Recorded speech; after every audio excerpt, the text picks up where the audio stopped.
요한복음 4장 25절에서 30절 말씀까지입니다. 우리 함께 봉독하겠습니다. 여자가 이르되 메시아 곧 그리스도라 하는 이는 이가 오실 줄을 내가 아노니 그가 오시면 모든 것을 우리에게 알려주시리이다. 예수께서 이르시되 내게 말하는 내가 그라 하시니라. 이때 제자들이 돌아와서 예수께서 여자와 말씀하시는 것을 이상히 여겼으나 무엇을 구하시나이까 어찌하여 그와 말씀하시나이까 묻는 자가 없더라. 여자가 물동이를 버려두고 동네로 들어가서 사람들에게 이르되 내가 행한 모든 일들을 내게 말한 사람을 와서 보라. 이는 그리스도가 아니냐 하니 그들이 동네에서 나와 예수께로 오더라. 아멘. 수가성 여인이라고 불리는 오늘 사마리아 여인에 관한 말씀들을 오늘까지 세 번째 말씀을 전하고 있습니다. 그러니까 니고데모부터 지금 이 사마리아 여인까지 이렇게 계속 말씀을 이어지고 있는데 성경에서 공식적으로 우리 예수님이 예수님과 최초로 접촉했던 최고 고위층 인물이 니고데모입니다. 그죠?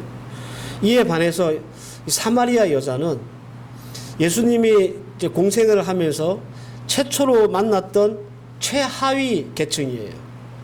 왜 제가 최하위 계층이냐고 말씀을 드리냐면 이 여자는 사마리아 사람이고 거기에다가 여자고 그냥 보통 여자도 아니고 과거가 안 좋은 여자고 그죠? 그러니까 아마 예수님이 만났던 사역 초기에 만났던 여인 중에는 사람 중에는 최하위에 있는 그런 계층에 있는 사람이 아닐까 이렇게 봅니다. 그러고 보면 이 두 사람은 이 니고데모와 이름을 밝히지 않은 한 사마리아 여자는 양극단에 있다 이렇게 봐도 될 것 같습니다. 우리는 지금 예수님의 사역을 이렇게 시간별로 연대순으로 쫓아가고 있습니다.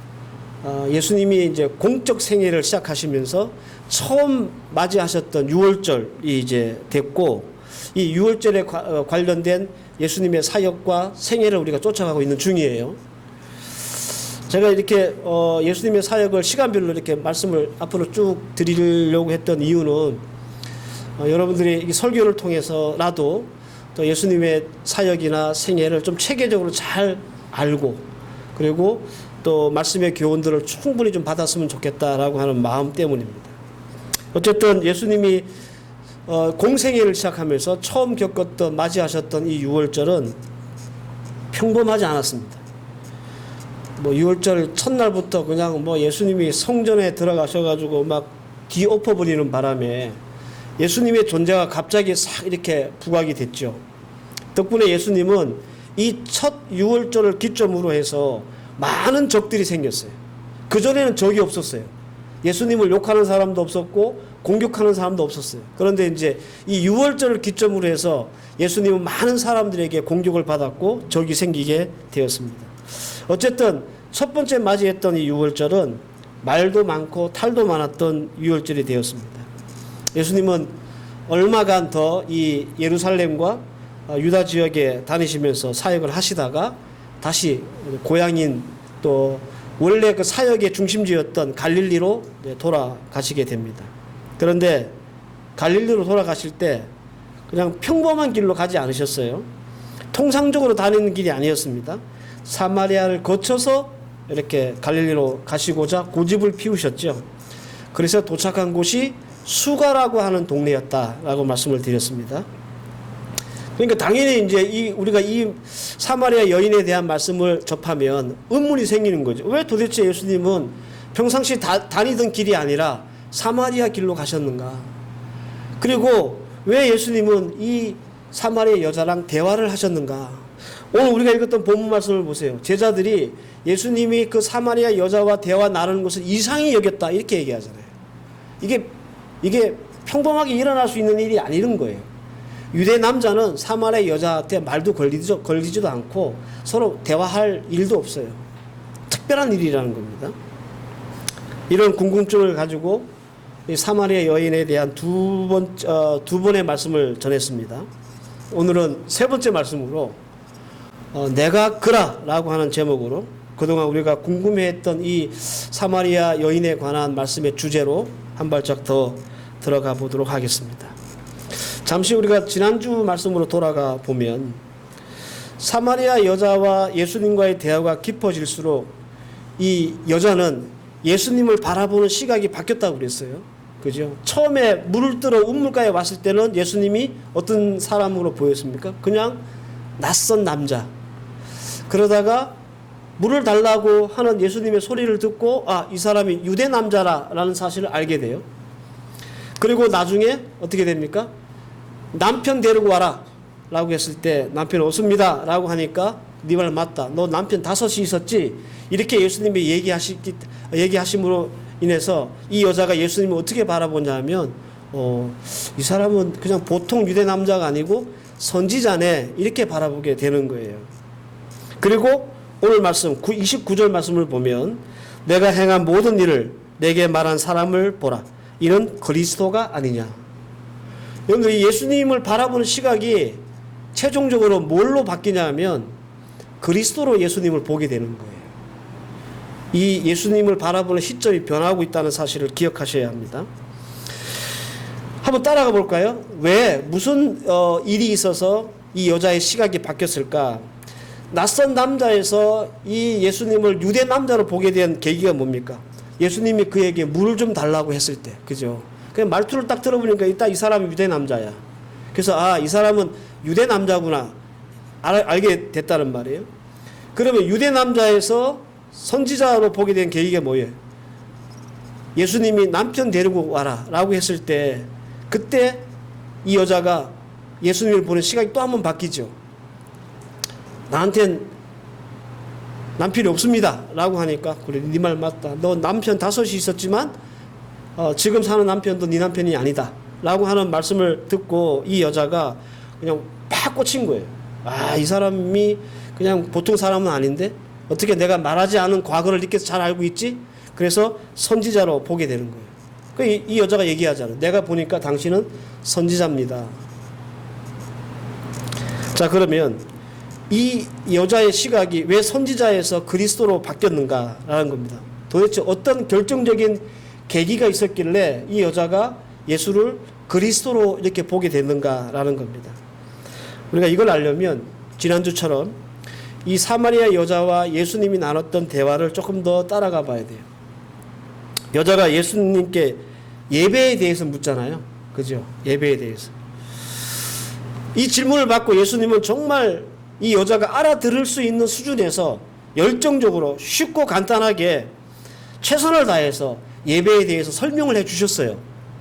그래서 하나님이 찾는 사람은 신령과 진정으로 예배하는 그런 참 예배자를 찾으신다라고까지 얘기를 하셨어요. 이게 24절에 나와요. 예수님께 예배에 대해서 질문을 한 사람이 누굽니까? 사마리아 여자죠. 예수님이 먼저 사마리아 여자에게 내가 예배가 뭔지 가르쳐 줄게 이렇게 안 했단 말이에요. 사마리아 여자가 예수님께 예배가 뭡니까? 라고 물은 거예요. 그래서 예수님은 정말 최선을 다해서 설명을 다 해주셨어요. 그러면 이 여자가 어떤 반응을 보여야 이 여자와 예수님과의 대화가 자연스럽게 흘러갈 수 있을까? 몇 가지 반응이 있겠죠. 기대되는 거. 예를 들어 감탄을 한다든지. 왜? 자신이 이제껏 알았던 예배에 대한 어떤 지식하고 다른 지식을 예수님께서 말씀하셨기 때문에 몰랐던 것을 알았잖아요. 그러니까 거기에 대한 감탄을 하든지 그러냐고.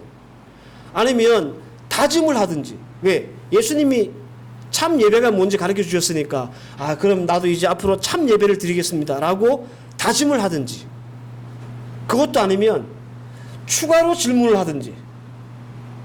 예수님이 말씀하신 예배에 대한 답이 충분치 않았다면 그러면 어떻게 하는 것이 신령과 진정으로 예배를 드리는 겁니까? 라고 물을 수 있잖아요. 이렇게 돼야 이 예수님과 이 사마리아 여자와의 대화는 자연스럽게 흘러가는 거예요.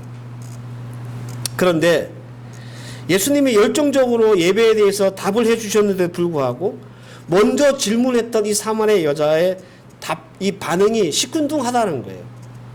그게 25절이에요.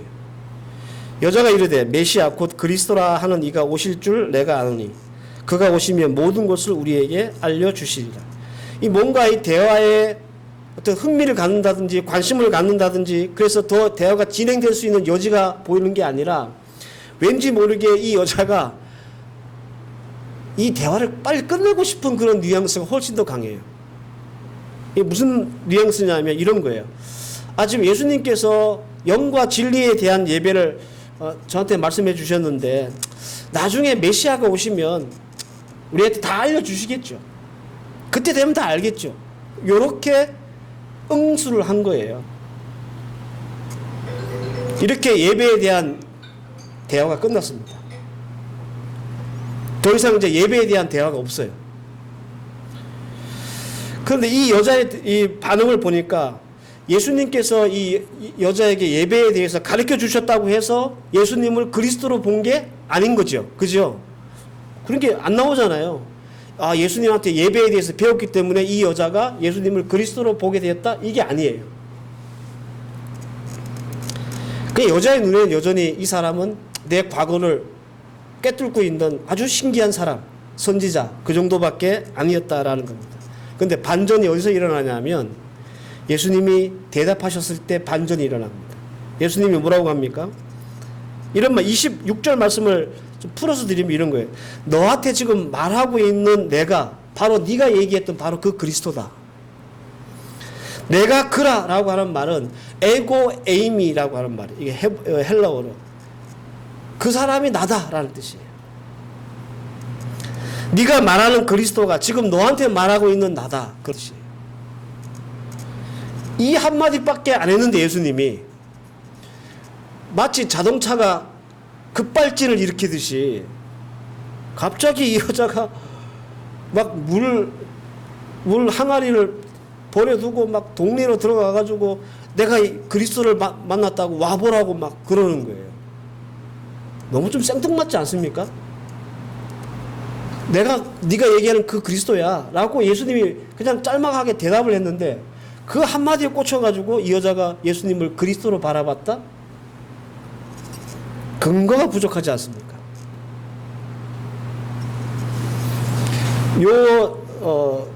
1년 된 과정 속에서 우리가 주목해야 될 두 가지 포인트가 있습니다. 하나는 뭐냐면 왜 예수님이 자신을 그리스도라고 밝혔는가? 이게 첫 번째고요. 두 번째는 도대체 이 사마리아 여자라는 여자가 과연 어떤 포인트에서 예수님을 그리스도로 보게 됐는가, 보고 믿게 되었는가라는 겁니다. 이게 아주 중요합니다. 왜냐하면 이것을 알아야 이 사마리아 여인과 관련된 이 말씀의 주제를 우리가 알 수 있기 때문에 그래요. 첫 번째 한번 풀어볼까요? 왜 예수님은 자기 자신을 그리스도라고 이 여자에게 소개했는가라는 거예요. 마태복음 16장 20절을 보면 이에 제자들에게 경고하사 자기가 그리스도인 것을 아무에게도 이르지 말라 하시니라.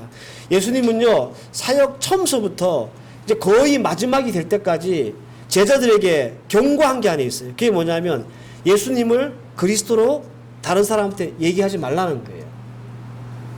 숨긴 거예요. 일부러. 이거를 예수님의 제자들에게 경고를 할 정도로 꽁꽁 숨기고 쉬쉬했던 일이에요. 그런데 예수님이 이 사마리아 여인에게 자기를 너무 쉽게 드러냈다는 거예요. 아니 제자들한테는 경고하면서 내가 그리스도라는 거 절대 누구한테 얘기하면 안 돼? 라고 말씀하셨던 예수님이 그것도 사역 초반에 그것도 사마리아 여자에게 자신을 그리스도라고 밝힌다라는 것은 어떻게 보면 좀 대사건입니다. 이상하다는 거예요. 왜 그랬을까? 왜 예수님이 자기 스스로를 이렇게 쉽게 노출했을까? 그 이유는요, 사마리아 선교 때문에 그렇습니다. 예수님과 사마리아 여자가 나눈 이 긴 대화의 끝을 가보면 뭐가 나오냐면 사마리아 지역에 하나님의 말씀과 복음과 구원의 능력이 선포된 사실을 알 수 있습니다. 그러니까 예수님이 굳이 이 사마리아를 오신 이유가 뭐냐면 이 사마리아에 구원의 은혜를 주시기 위해서 하나님의 말씀을 선포하기 위해서 사마리아를 선교하기 위해서 오셨다는 거예요. 28절에서 30 말씀을 보면 여자가 물동아리를 버려두고 동네에 들어가서 사람들에게 이르되 내가 행한 모든 일들을 내게 말한 사람들을 와서 보라. 이는 그리스도가 아니냐 하니 그들이 동네에서 나와 예수께로 왔다. 이렇게 말씀하죠. 근데 40절에서 42절 말씀을 보면 사마리아인들이 예수께 와서 자기와 함께 유하기를 청하니 거기서 이틀을 유하심에 예수의 말씀으로 말미암아 믿는 자가 더욱 많아 그 여자에게 말하되 이제 우리가 믿는 것은 내 말로 인함이 아니니 이는 우리가 친히 듣고 그가 참으로 세상의 구주이신 줄 알게 되었다라고 말씀하고 있습니다. 그러니까 무슨 말이에요, 이 말씀이? 예수님이 오셔가지고 사마리아 사람들, 이스라엘 사람들이, 유대 사람들이 개, 돼지 취급을 하는 이 사마리아 사람들에게 복음을 전했다는 거예요. 사마리아에서의 선교적 성과는 놀랍습니다. 예루살렘처럼 예수님이 그들에게 기적을 보이신 것도 아니고 표적을 보이신 것도 아닌데 이들은 오직 하나님 예수님의 말씀만 믿고 예수를 구주로 그리스도로 믿게 되었어요. 그런데 이 모든 것들이 시작이 어디서부터 시작된 거예요? 이름도 밝히지 않은 이 한 사마리아 여자로부터 시작된 거예요. 이 여자가 그리스도로 예수님을 바라보게 되고 그래서 동네 사람들에게 알리게 되고 그래서 이 동네 사람들을 통해서 수가라고 하는 모든 동네가 다 예수를 믿게 되고 나중에는 이 수가 동네뿐만 아니라 사마리아 모든 지역에 예수를 믿게 됐겠죠. 예수님은 이것은 예수님의 공생애 중에 3년간의 사역 중에 유일무이한 사마리아 선교입니다. 그러니까 지금 이 사건 말고는 성경 어디에도 예수님이 사마리아에 다시 들어가서 말씀을 전했다는 기록이 없어요. 딱 한 번, 3년 동안 딱 한 번, 요때 예수님이 사마리아에 들어가신 거예요. 물론 여러분들 누가복음 9장 52절 이하의 말씀을 보면 예수님이 한 번 사마리아에 다시 들어가려고 시도를 하셨는데 실패한 기록이 있습니다. 못 들어가신 거예요. 이게 처음이자 마지막이에요. 그러니까 이 사마리아 한 여인과의 이 대화는 굉장히 중요한 대화가 된 거예요. 처음이자 마지막인 대화가 된 거죠. 그리고 이 사마리아 여인은 사마리아에서 처음으로 복음을 전한 최초의 선교사가 되는 셈이죠. 그죠? 최초의 선교사가 된 거예요.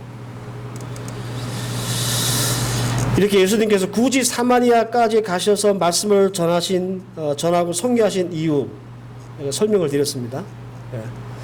여기는 크게 두 가지 이유가 있다고 생각을 해요. 하나는 하나님의 말씀과 그리고 하나님의 구원의 은혜는 차별이 없다는 것. 유대인들이 개, 돼지 취급하는 사마리아 사람임에도 불구하고 하나님의 구원의 능력은 그들에게도 임한다는 거죠. 차별이 없다는 거예요. 이게 한 가지고 또 한 가지는 제자들에게 선교적 사명을 일깨워 주시기 위해서 이 사마리아에 굳이 들어가신 거예요. 그래서 거기서 선교하신 거예요. 말씀을 전하신 거예요. 여기에 대한 말씀은 깊이 드리지 않겠습니다. 제가 생략하고 넘어가겠습니다. 다음 기회가 있으면 여기에 대한 말씀을 따로 드리도록 하겠습니다. 다만 여러분들 기억하셔야 될 것은 예수님이 왜 사마리아에 들어가셨고 수가성에 가셨는가? 그것은 사마리아 선교를 위함이다 라는 것은 여러분들 알고 지나가셔야 합니다. 제가 사마리아 선교에 대해서 깊이 다루지 않는 이유는요, 이것보다 더 중요하게 우리가 붙잡아야 될 중요한 포인트가 있기 때문에 그래요. 그게 뭐냐? 두 번째, 어떤 포인트에서 이 여자가 예수님을 그리스도로 보게 됐는가, 이게 더 중요하기 때문에 사마리아 선교에 대해서는 제가 생략하고 넘어가는 거예요. 이 포인트가 왜 중요할까? 왜 중요하냐 하면 이 모든 것을 가능케 한 시작점이기 때문에 그렇습니다. 사실 사마리아 선교라고 하는 것은 결과물이에요. 근데 이 결과물이 있기까지 그 출발점이 어디냐 따지고 들어가 보면 이 한 사마리아 여자에게 집중될 수밖에 없는 거예요. 이런 거죠. 이 사마리아 여자가 예수를 그리스도로 바라보지 않았으면 동네 나가가지고 그 예수를 그리스도라고 소개하지 않았겠죠. 그러면 동네 사람들이 예수 안 믿었겠죠. 그래서 이 사마리아 여자가 예수를 그리스도로 바라본 시점이 그렇게 중요한 거예요. 여기서부터 사마리아 선교가 시작됐기 때문에. 그래서 이 여자가 도대체 어떤 포인트에서 예수를 그리스도 믿게 되었는지가 중요한 겁니다. 우리가 이것을 알아야 우리도 예수를 그리스도로 바라볼 수 있는 그런 사마리아 여자와 같은 그런 믿음의 눈이 우리에게 갖게 되는 거예요. 몇 가지 추론이 가능합니다. 첫째는 예수님이 자기의 과거를 알고 있었기 때문입니다. 두 번째는 예수님의 참 예배에 대해서 가르쳐 주셨기 때문입니다. 세 번째는 예수님 자신이 자기를 일컬어서 내가 그리스도다라고 밝혔기 때문이다. 적어도 우리가 요한복음 4장에서 말씀을 통해서 우리가 추론할 수 있는 건 이 세 가지예요. 그런데 이 세 가지 모두 다 정확하고 결정적인 이유가 되지를 못해요. 왜냐하면 따져볼까요? 여러분들 첫 번째 추론, 예수님이 자신의 과거를 알고 있었기 때문이다라고 우리가 추론을 해보자면 그것 때문에 예수님을 그리스도로 본 게 아니라 선지자로 봤잖아요. 그죠? 이건 틀린 거예요. 두 번째, 참된 예배를 예수님이 가르쳐 주셨기 때문이다. 그것도 틀린 거예요. 예배를 가르쳐 줬는데도 불구하고 이 여자의 반응이 어떻게 했습니까? 시큰둥했잖아요. 그것 때문에 예수를 그리스도로 바라본 게 아니에요. 마지막 세 번째 추론, 예수님 스스로가 자기를 그리스도로 밝혔기 때문이다. 이것도 말이 안 되는 게 너무 생뚱맞아요. 아무런 근거가 없어요. 결정적인 한 방이 없다는 거예요. 이 여자가 예수를 그리스도로 보게 된 결정적인 한 방이 없는 거예요. 그래서 여러분들 이 결정적인 한 방이 뭔지를 알려면 다시 우리가 25절 말씀을 돌아가야 됩니다. 잘 보세요, 여러분. 여자가 이르되 메시아 곧 그리스도라 하는 이가 오실 줄 내가 아노니 이렇게 말합니다. 여기서 내가 아노니라고 하는 말 주목해서 하셔야 될 말입니다. 이 여자가 그리스도가 올 것을 어떻게 알았을까? 누구한테 들었나? 누구한테 배웠나? 아니면 막연히 그냥 그렇게 생각하고 있는 걸까? 요것에 대한 정확한 의미를 우리가 파악하기 위해서는요, 사마리아 사람들이 가지고 있었던 신앙에 대한 몇 가지 키워드를 좀 생각해 봐야 합니다. 사마리아 사람들이 가지고 있는 신앙관이라는 게 있거든요. 이걸 우리가 이해하려면 한 세 가지 정도의 키워드가 필요해요. 하나는 모세, 또 하나는 모세 오경, 이걸 이제 사마리아 오경이라고 그러는데, 또 하나는 그린심산, 이 세 가지 키워드가 필요합니다. 구체적인 설명을 드리기는 시간 관계상 어려우니까 핵심은 이겁니다. 사마리아 사람들은요, 유대 사람들에게 막 개돼지 취급을 받았던 이 사마리아 사람들은 하나님이 보내신 유일한 최고의 선지자 그리스도는 오직 모세라고 하는 믿음이 있었어요.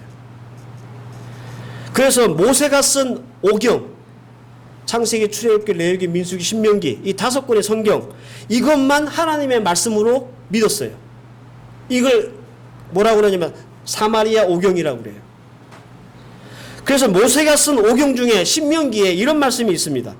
그린신산이라고 하는 말씀이 있는데 그게 이 사람들이 이 산에서 예배하는 중심이 돼요.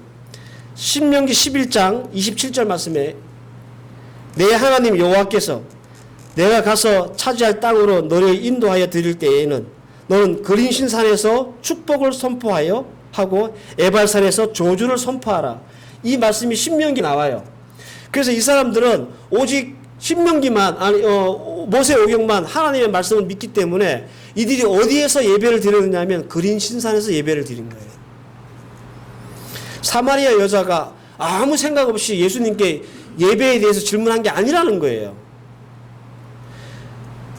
이 여자가 예수님께 예배에 대해서 질문을 할 때 20절에 나오잖아요. 우리 조상들은 이 산에서 예배했는데 라고 질문한 이유는 그냥 아무 생각 없이 툭 던진 질문이 아니라 이런 백그라운드가 있었던 거예요. 이해하고 계시죠?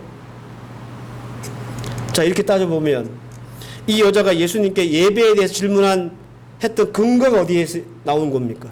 근거. 신명기 11장 29절이죠.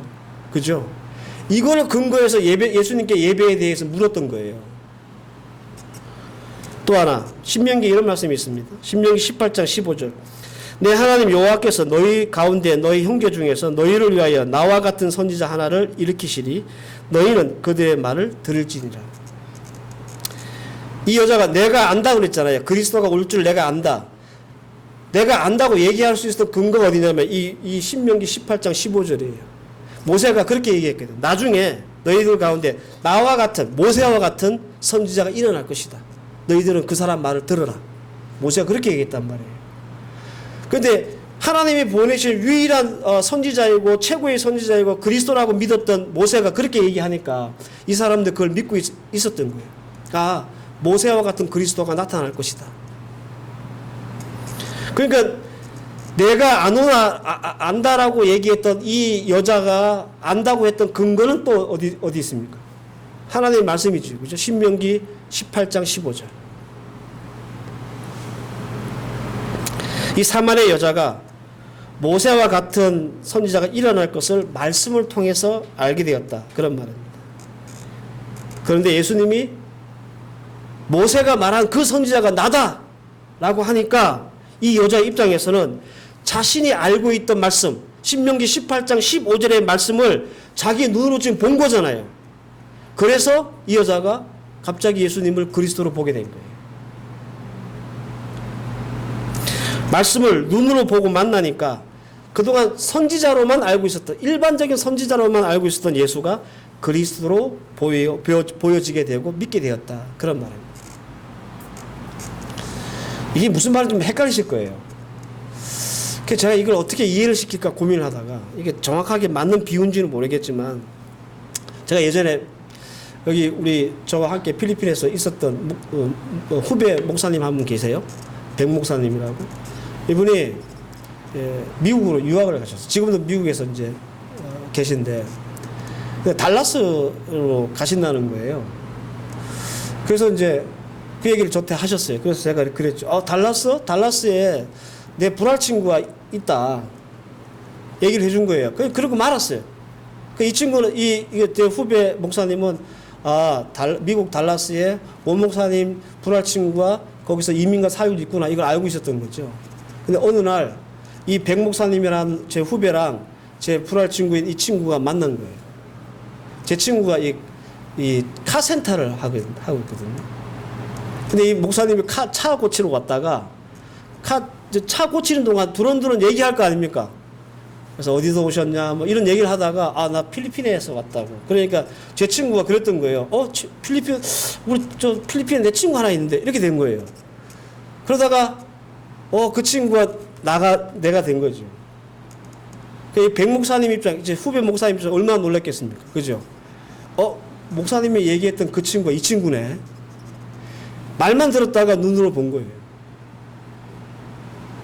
지금 이 여인의 입장이 딱 그런 입장이에요. 하나님의 말씀만을 듣고 알고 있었다가 실질적으로 그 그리스도를 자기 눈으로 본 거죠. 여러분들 이것은 굉장히 요한스러운 그런 말씀입니다. 무슨 말이냐면 사도 요한이 요한복음을 썼던 사도 요한은 이 요한복음을 쓴 목적이 하나가 있어요. 그게 뭐냐 하면 예수는 말씀이고 예수는 하나님이다. 이거를 드러내기 위해서 이 복음서를 쓴 거예요. 그래서 여러분들 이거 어떻게 알 수 있느냐면 요한복음 1장 1절, 이게 이제 요한복음 시작하는 장이잖아요. 이렇게 되어 있습니다. 태초에 말씀이 계시니라. 이 말씀이 하나님과 함께 계시니 이 말씀은 곧 하나님이시라.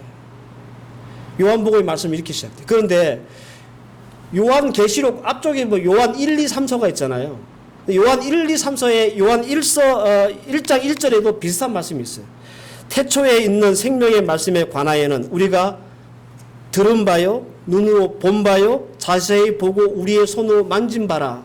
이렇게 예수님에 대해서 설명을 해놨어요. 그러니까 요한복음의 핵심은 하나님이 곧 말씀이고 말씀이 곧 예수님입니다. 그러니까 수가성 여인의 이 기록이 이 요한의 의도를 가장 잘 드러낸 말씀이라고 할 수 있어요. 눈으로 보이는 말씀, 눈으로 보는 하나님, 그게 예수님입니다. 그래서 한 사마리아 여인의 기록에서 가장 근본적이고 중요한 것은 사마리아의 선교가 되었다, 아니면 참된 예배가 뭔지 가르쳐 주셨다, 그게 아니라 예수를 만난 사마리아 여인입니다. 왜? 여기에서부터 다 출발하기 때문에. 참된 예배의 가르침이나 사마리아의 선교가 이 말씀의 진정한 주제가 아닙니다. 그것은 기대이고 결과일 뿐입니다. 시작점은 어디냐면 예수를 그리스도로 만난 것입니다.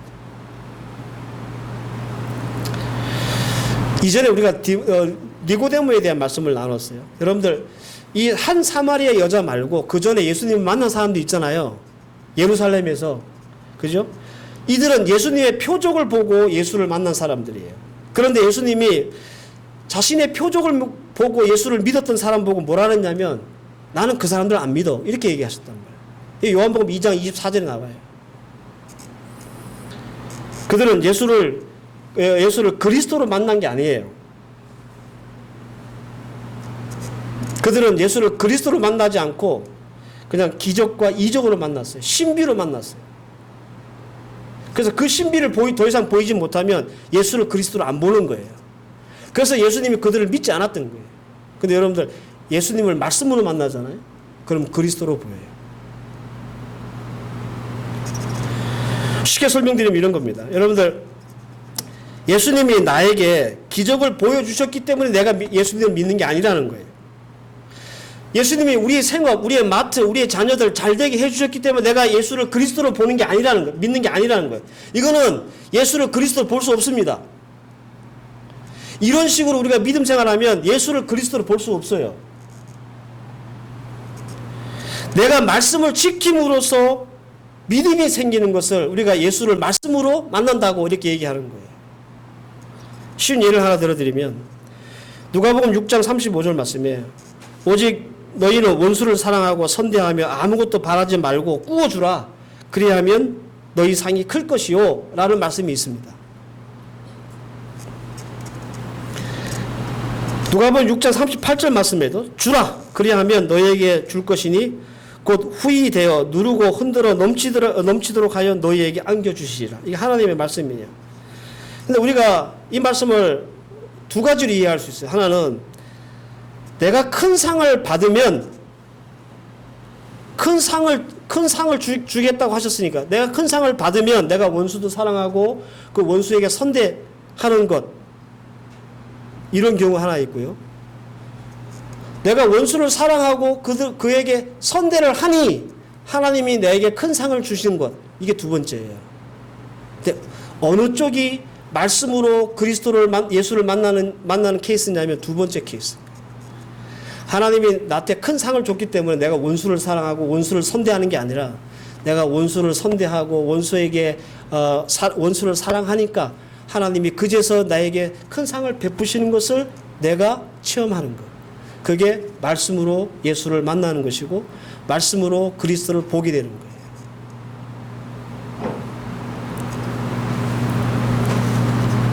뭐가 먼저입니까? 하나님이 내게 축복 하나 안 하나, 내게 복 주시나 안 주시나 그거 보고 내가 하나님을 믿는지 안 믿는지 이게 결정하는 것이 먼저입니까? 아니죠. 내가 하나님의 말씀을 지키면 하나님이 말씀을 지킨 그에게 그리스도를 믿을 수 있는 그런 확증을 보여주시는 거예요. 이렇게 예수를 만난 사람이 그리스도를 만난 사람이라 할 수 있는 거예요. 지금 사마리아 여인이 바로 그것을 우리에게 보여주고 있는 겁니다. 우리 이렇게 기도할 때가 있죠. 하나님, 내 자식 지금 어디 직장 취업해야 되고 좋은 학교 들어가야 하는데 합격하게 해주십시오. 그럼 내가 예수 잘 믿을게요. 내가 신앙생활 열심히 할게요. 이건 여러분들 우리가 예수를 그리스도를 믿는 게 아니에요. 왜? 우리 예수를 무당 취급하는 거예요. 근데 우리는 그것을 신앙으로 생각하고 그것을 믿음으로 생각한다는 거죠. 그런데 이 사마리아 여인을 통해서 예수님이 분명히 말씀하신 그것은 우리 예수를 그리스도로 믿는 게 아니다.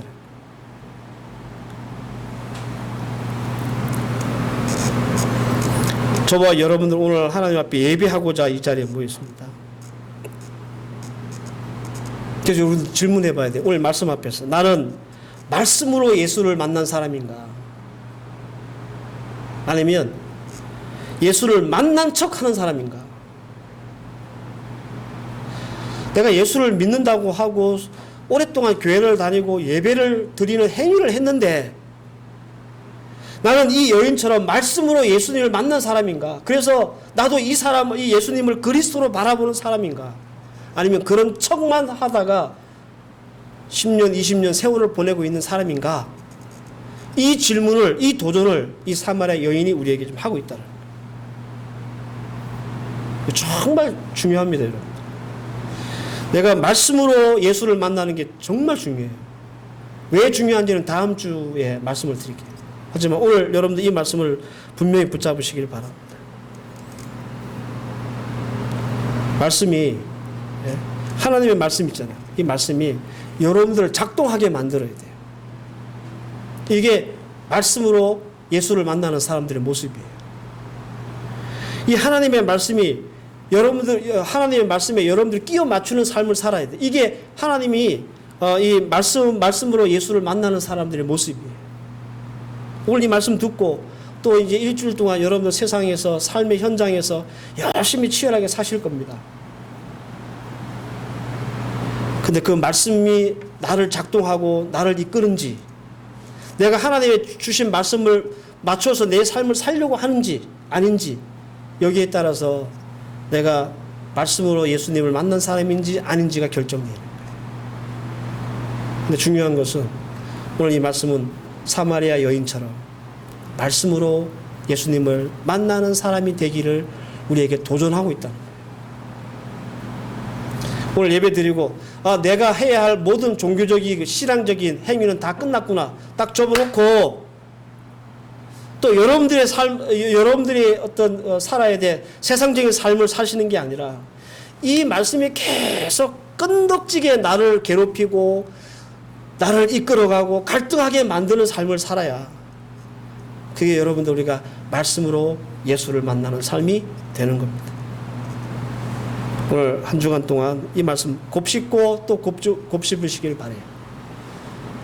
그래서 이름도 기록되지 않는 한 사마리아 여인이지만 이 여인을 통해서 하나님은 사마리아 전체를 복음화시켰어요. 아무나 이렇게 되는 게 아닙니다. 예수를 말씀으로 만난 사람만 가능한 거예요. 오늘 주신 말씀 여러분들에게 도전이 되고 또 더불어 힘이 될 수 있는 그런 말씀이기를 주의 이름으로 축원합니다. 기도하십시다. 하나님, 우리는 예수를 말씀으로 만나고 있습니까? 아니면 그냥 내가 믿는 종교가 기독교이기 때문에 이 예배에 참여하고 신앙의 행위를 하는 겁니까? 우리가 기필코 이 말씀을 통해서 다짐해야 될 것은 말씀을 통해서 예수를 만나야 한다는 겁니다. 그래야 우리도 이 사마리아 여인처럼 예수를 그리스도로 바라볼 수 있고 예수를 그리스도로 바라봐야 이 사마리아 여인이 했던 그 모습과 행동이 우리에게 나타날 수 있습니다.